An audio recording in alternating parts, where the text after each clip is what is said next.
اعوذ باللہ من الشیطان الرجیم بسم اللہ الرحمن الرحیم فلا وربک لا یؤمنون حتی یحکموک فیما شجر بینہم ثم لا یجدوا فی انفسہم حرجا مما قضیت ویسلموا تسلیما۔ یہ سورہ نساء کی آیت نمبر 65 ہے، جس میں اللہ تعالیٰ ارشاد فرماتا ہے کہ پس نہیں ہے نبی صلی اللہ علیہ وسلم، تمہارے رب کی قسم یہ کبھی مومن نہیں ہو سکتے جب تک کہ اپنے باہمی اختلافات میں تم کو فیصلہ کرنے والا نہ مان لیں، پھر جو کچھ تم فیصلہ کرو اس پر اپنے دلوں میں تنگی محسوس نہ کریں بلکہ سر تسلیم خم کر دیں۔ اللہ تعالیٰ اس میں ارشاد فرماتا ہے کہ نبی صلی اللہ علیہ وسلم کو مخاطب کر کے کہ یہ لوگ جب تک تم کو اپنے باہمی اختلافات میں، اپنے تنازع میں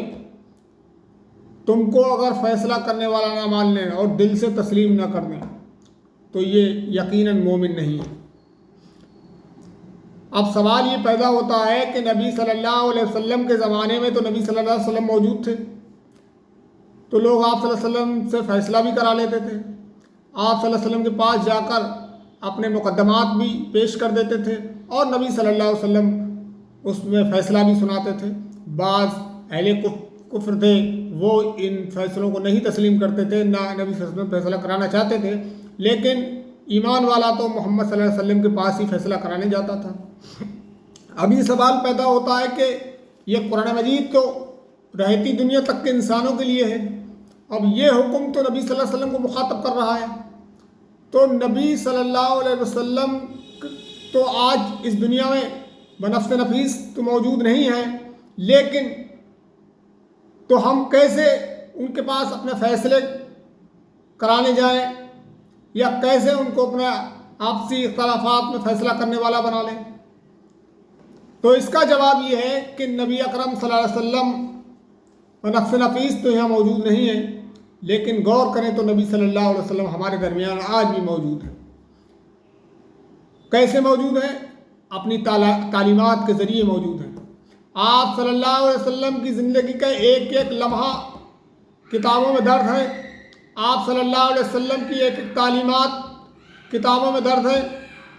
آپ صلی اللہ علیہ وسلم کی ایک ایک حرکت کتابوں میں درج ہے،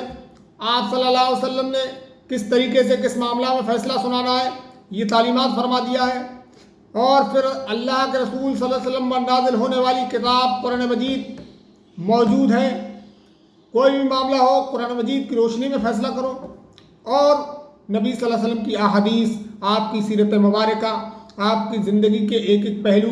آج کتابوں میں ثبت ہیں، کتابوں میں درج ہیں، موجود ہیں، کوئی چیز مس نہیں ہوئی ہے۔ صحابہ اکرام رضوان اللہ اجمعین نے نبی صلی اللہ علیہ وسلم کی ایک ایک بات کو لکھا ہے، ایک ایک عمل کو لکھا ہے اور ایک ایک فیصلے کو لکھا ہے، کس معاملے میں کیا فیصلہ نبی صلی اللہ علیہ وسلم نے سنایا ہے اور کون سے معاملات میں کیسے فیصلہ ہونا چاہیے، کس طریقے سے جو ہے حکم سنانا چاہیے، یہ ساری چیزیں آج ہمارے درمیان موجود ہیں۔ تو گویا کہ نبی صلی اللہ علیہ وسلم ہمارے درمیان موجود ہیں، تو نبی صلی اللہ علیہ وسلم کی ہر چیز کو جو ہے، ہر معاملات کو نبی صلی اللہ علیہ وسلم کی عدالت میں پیش کریں، اللہ کی عدالت میں پیش کریں اور جانچیں اور پرکھیں اور اس کے بعد فیصلہ کر لیں، تو یہ نبی صلی اللہ علیہ وسلم سے گویا کہ فیصلہ کرانا ہے۔ اب سوال یہ ہے کہ آج کل کی امت کیا نبی صلی اللہ علیہ وسلم کو اپنے لیے حکم تسلیم کرتی ہے؟ کیا مان رہی ہے یہ امت نبی صلی اللہ علیہ وسلم کو فیصلہ کرنے والا؟ کیا اس نے تسلیم کر لیا ہے کہ ہمارے اختلافات میں نبی صلی اللہ علیہ وسلم فیصلہ کریں گے؟ نہیں، قطعی نہیں۔ یہ بالکل جو ہے آج نبی صلی اللہ علیہ وسلم کی تعلیمات کے خلاف کام کرتی ہے۔ آج کل اس کے جتنے بھی معاملات ہوتے ہیں، اگر گھروں میں کوئی اختلافات پیدا ہو جائیں تو قرآن کی طرف رجوع نہیں کرتے ہیں، احادیث کی طرف رجوع نہیں کرتے ہیں، بلکہ اپنے رشتہ داروں کی طرف جاتے ہیں۔ کوئی بڑا بوڑھا ہے، کوئی محلے پڑوس کا معزز آدمی ہے، ان کے پاس پنچایتیں لے کے جاتے ہیں اور فیصلے کراتے ہیں۔ وہاں میں یہ نہیں کہتا کہ ان سے نہیں کرانا چاہیے، ان سے کرانا حرام ہے، لیکن اپنے معزز لوگوں کے پاس فیصلے اور پنچایتیں لے جائیے، لیکن اس پنچایت کے درمیان قرآن موجود ہونا چاہیے کہ اس معاملات میں قرآن کا کیا حکم ہے، قرآن کے ذریعے فیصلے ہونا چاہیے، اللہ کے رسول صلی اللہ علیہ وسلم کی تعلیمات کے ذریعے فیصلہ ہونا چاہیے۔ تو کہیں جا کر ہم ایمان والے ہوں گے، ورنہ ہم کتنے بھی دعوے کریں ہم مسلمان ہیں، ایمان والے ہیں، نمازیں پڑھتے ہیں، روزے رکھتے ہیں، تہجد گزار ہیں، یہ سب اللہ تعالیٰ زیرو سے ملٹیپلائی کر دے گا جب تک کہ آپ صلی اللہ علیہ وسلم کی ہر بات کو آپ اپنے ہر معاملات میں حکم تسلیم نہیں کریں گے، اپنی زندگی کے فیصلے نبی صلی اللہ علیہ وسلم کی شریعت کے مطابق نہیں کریں گے، تو آپ مومن نہیں ہو سکتے۔ یہی مطلب ہے اس آیت کا۔ اور اس کے علاوہ انسان اس کا کوئی اور مطلب نکالے تو وہ اپنی مرضی سے جو چاہے کرتا ہے، لیکن اس کا اصل مطلب یہی ہے۔ تو اللہ تعالیٰ ہم کو توفیق دے کہ ہم نبی صلی اللہ علیہ وسلم کی تعلیمات کے مطابق اپنی زندگیاں گزاریں۔